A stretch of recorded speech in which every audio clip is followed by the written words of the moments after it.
Hi guys, welcome to the channel. In today's video, I'm going to show you how you can fix AdWords not working on Instagram. So the first step you simply need to do is to open Play Store and search for the Instagram. Click on that and you need to update Instagram application. Once you done that, you simply need to go back and open your settings.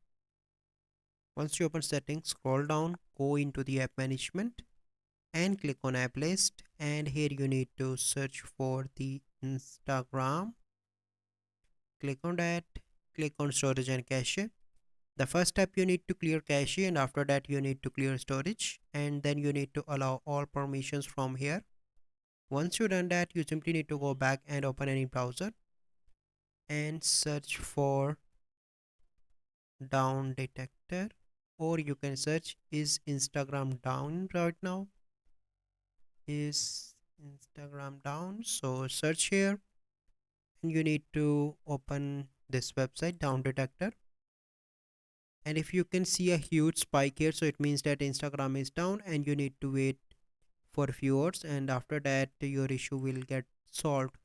So this is a process. I hope you find this video helpful. If you find this video helpful, must like this video, subscribe to our YouTube channel for future videos. We'll see you in the next video. Thank you, have a good day.